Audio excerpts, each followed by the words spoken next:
Yo quisiera dejar allí para escuchar de parte del gobierno y por supuesto de quienes quieran intervenir las respuestas a este cuestionario.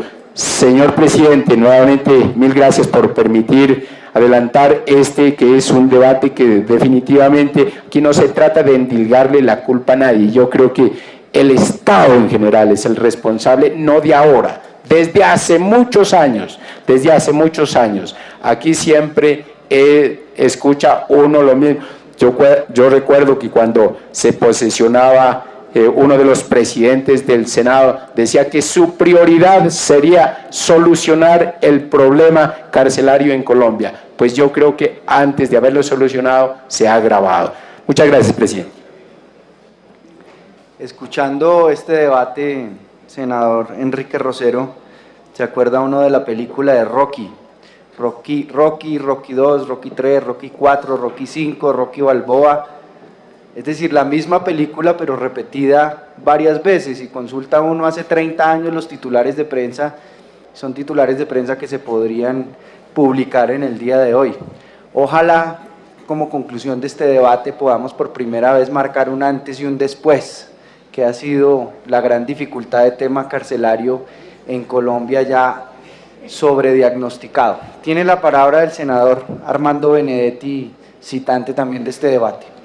Gracias, señor presidente. Con base en lo que usted acaba de decir, recuerda usted que hace una semana algo parecido dije ya con base en el tema de la desfinanciación que hay con el tema de la justicia. Quiero decirle que el jueves pasado nos reunimos con los presidentes del Consejo de Estado, de la Corte Constitucional, de la Corte Suprema, con el del Consejo Superior de Adjudicatura de la Sala Administrativa y con los presidentes de Senado y Cámara de las comisiones tercera y cuarta. Estuvo por parte del gobierno la doctora Carolina Soto y con ella pues logramos ponernos de acuerdo en algunas situaciones, pero otra vez el tema es presupuestal. Y creo, casi que para dañar el debate desde ya, doctor Manuel Enrique Rosero, otra vez este tema va a ser presupuestal y yo no sé qué va a hacer el gobierno, señor ministro, porque si uno vaya a hablar con los de educación, dicen que faltan como 700.000 millones de pesos para los alimentos escolares, lo mismo dicen los gobernadores. Si uno habla con el sector de la justicia es igual. Me imagino que el tema terminará siendo en cárceles nuevas o no, doctor Manuel Enrique Rosero, y no sabremos si hay o no hay los recursos. Pero usted, doctor Manuel Enrique Rosero, ha hecho posible este debate y le damos las gracias. Lo mismo que saludar a los demás funcionarios y en especial al señor ministro de Justicia, a quien se le tiene una gran admiración y un gran respeto y que en buena hora está en esta cartera, no sin antes también hablar bien de su antecesor, el doctor Alfonso Gómez Méndez. Usted hizo un panorama muy general, doctor Manuel Enrique Rosero, y yo me quiero puntualizar, quiero empezar puntualizando en Barranquilla, donde en junio de este año hubo 5 muertos, parece que 6, y 18 heridos por un incendio en una cárcel que paradójicamente la había construido el tío abuelo del actual presidente. Se podrá imaginar lo vieja o lo antigua que era esta cárcel, que era una cárcel, como usted lo dijo, que era una de las 120 y pico que todavía existen de primera generación, y era una cárcel hecha de madera, porque así se hacían las cárceles en esa época, y debido a eso, ministro, alguien estaba, según relatos de prensa, había un culto satánico, prendieron, me imagino que los cultos satánicos hay que prender velas, se prendieron unos colchones y se prendió completamente la cárcel con estos resultados fatídicos. Pero si eso es grave, es más grave, señor ministro de Justicia, que hoy el Ministerio, el IMPEC y la Defensoría del Pueblo no tengan una explicación de qué pasó y mucho menos un responsable. Algo parecido en un debate que ojalá nos deje hacer el señor presidente del Senado, Nami, sobre el tema de los niños que también se incineraron en Fundación. Aquí parece que nunca es responsable para nadie y eso indigna porque estamos hablando de las muertes de unas personas.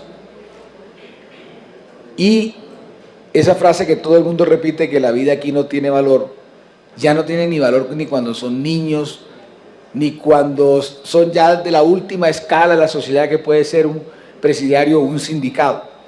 Y en esa cárcel pasaba lo que usted, Manuel Enrique Rosero, acaba de relatar perfectamente.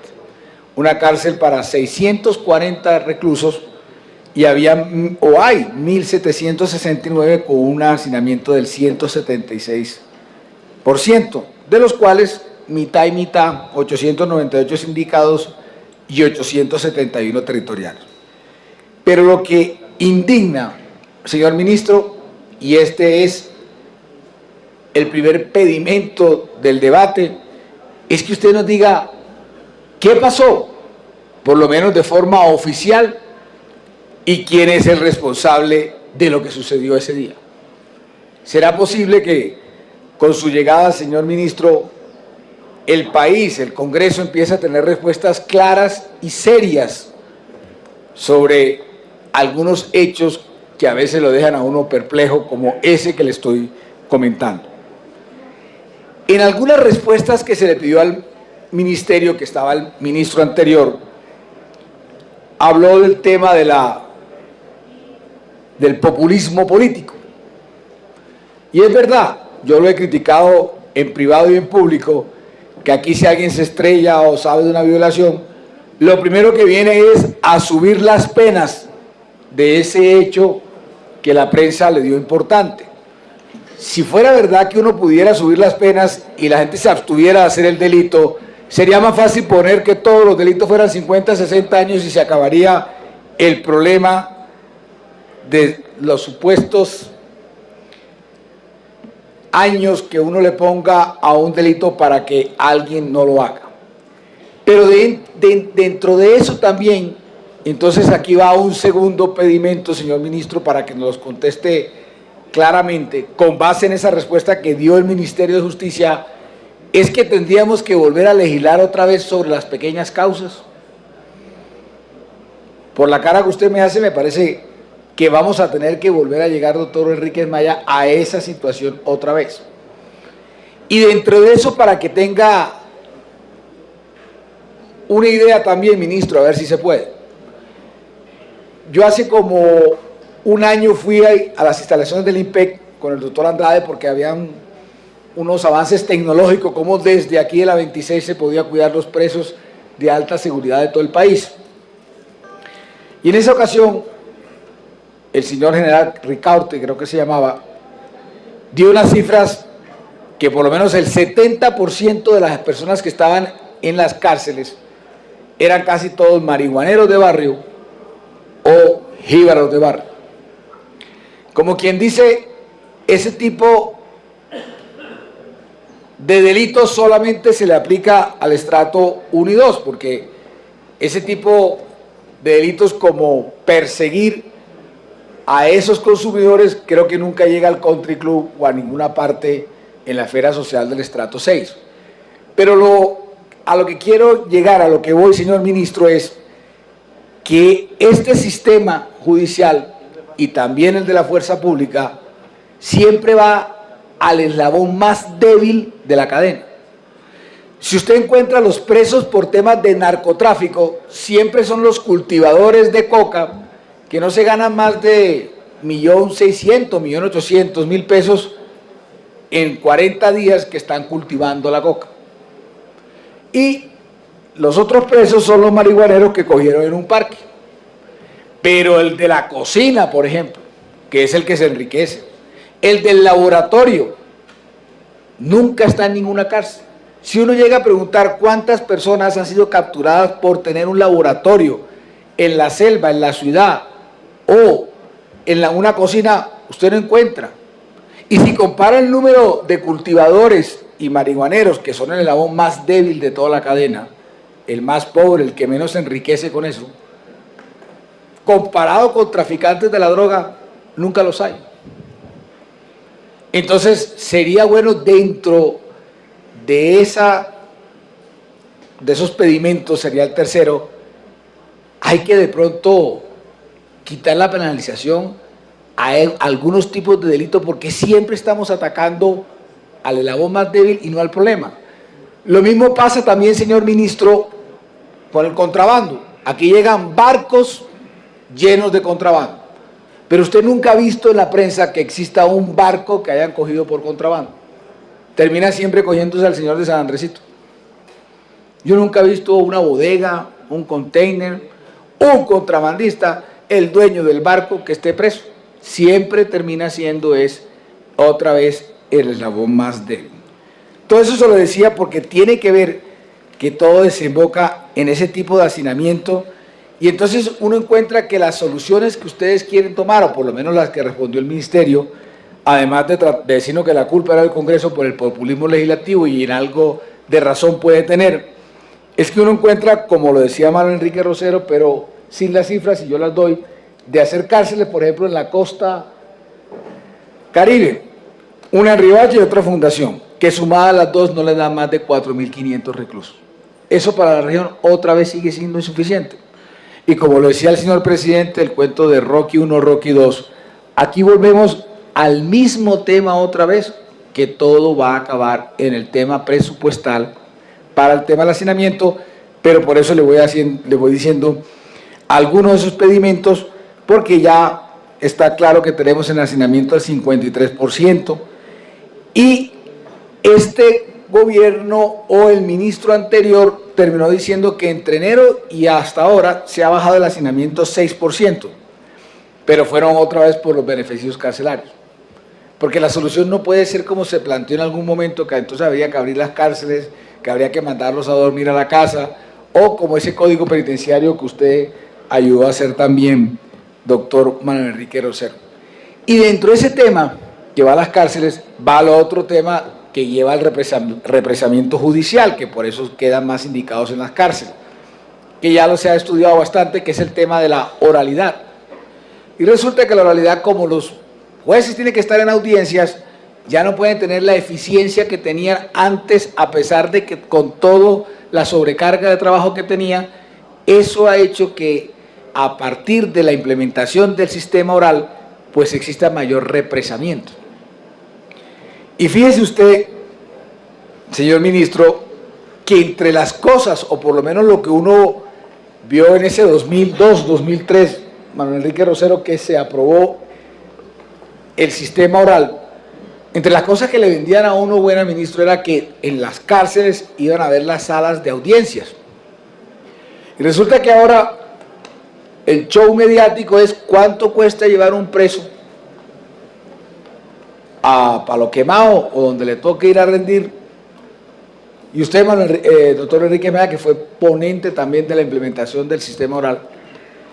Y entonces yo me acuerdo que una de las cosas por lo menos atractivas, o por lo menos que en la práctica funcionaba, era que iba a existir una sala para que el preso salía, atendía a su audiencia y lo devolvía otra vez. Y ahora ni hay salas, usted encuentra que los jueces duran hasta 5 o 6 horas esperando que llegue el recluso a la sala o a donde el juez, y el juez espera 4 o 5 horas, y entonces después en el tema de los guardianes también existe una cantidad de sindicatos que ahorita me voy a referir a eso. Entonces eso tampoco ha funcionado, señor ministro. Y entonces, primero, buscar que las cárceles tengan las salas de audiencia, porque además sale más barato que el juez se desplace a que se desplace el recluso con una cantidad de guardias. Y el tema tecnológico, que yo veo que ya funciona en buena parte del mundo, pero entonces, señor ministro, ahí usted queda como entre la espada y la pared, porque tengo entendido que el ministro de las TICs ha querido mandar una cantidad de recursos importantes, estoy hablando de casi $1 billón para implementar tecnológicamente la justicia, y dicen que el Consejo Superior de la Judicatura no ha querido recibir esos recursos para implementar este tipo de situaciones, que todo termina conllevando a ese tipo de hacinamiento. Entre otras cosas, porque al retrasarse la justicia, hay más hacinamiento, pero pasa otra cosa más perversa, que lo hablamos en esa reunión que le dije que se habló con las Cortes, y ellos quedaron a hacer un estudio que estamos pendientes, ministro, es que ¿cuánto se hubiera ahorrado el Estado con las demandas que le hacen al Estado si se hubiera podido hacer el juicio en 1 o 2 años y no en 8 o en 10 años? Ese día nos daba unas cifras completamente locas y absurdas. Por ejemplo, un señor juez que demandó porque lo sacaron de un sitio y tal, que tenían que pagar por lo menos 700 millones de pesos, ya iban 5 años en juicio y el señor ya iba en 5.000 millones de pesos. Y el señor, el presidente de la Corte Constitucional, nos dio una cantidad de datos de 200.000, 100.000 millones de pesos, donde se multiplicaba por 7 y 8 veces, casi que cada año le daba esa situación. Entonces uno se pregunta, ¿no es mejor buscar la plata para los 8.300 empleados que se necesitan que estar pagando esos miles de millones de pesos en intereses en ese tipo de juicios que se demoran muchísimo? Entonces, señor ministro, todo termina siendo el tema del presupuesto. Y entonces, ¿usted qué va a hacer? Porque ya el doctor Manuel Enrique Rosero también lo dijo, que no existe el personal que se necesita, que hay un funcionario del INPEC por cada 9 presos cuando debiera haber 1 por cada 5. Y me preocupa que todo termine siendo tema de recursos, aunque yo le he hecho a usted unos pedimentos o unas preguntas o unas precisiones para que usted me las aclare o las desmienta más puntuales. Pero yo quiero dejarle esta inquietud, de pronto es la más importante que le puedo decir en mi intervención. Ministro, ¿por qué no acabamos el INPEC? Tengo entendido que en el INPEC hay 57 sindicatos. Si con un sindicato cualquier empresa es difícil de manejar, y estoy siempre a favor de los sindicatos, con 57 sindicatos es completamente imposible que cualquier instituto privado o público pueda realmente operar. Habría que hablar desde ya que todas estas personas tendrían que ser reincorporadas otra vez en lo que usted pueda crear o hacerse del INPEC. Pero le repito, el INPEC fracasó. No hemos vuelto a saber temas de corrupción, pero sí lo habíamos oído de hace 2, 3, 4 años para atrás, múltiples circunstancias en las cuales existía la corrupción. Eso además, el INPEC a veces parece como una especie de apéndice. Ustedes lo manejan, pero entonces para que esté mejor, hay unas personas de la fuerza pública que ahora están ahí que lo han hecho muy bien, pero insisto, yo creo que ese modelo fracasó y ese es el tema, de pronto las intervenciones principales que quiero, o la pregunta principal que le quiero hacer. ¿Usted estaría de acuerdo con acabar el INPEC?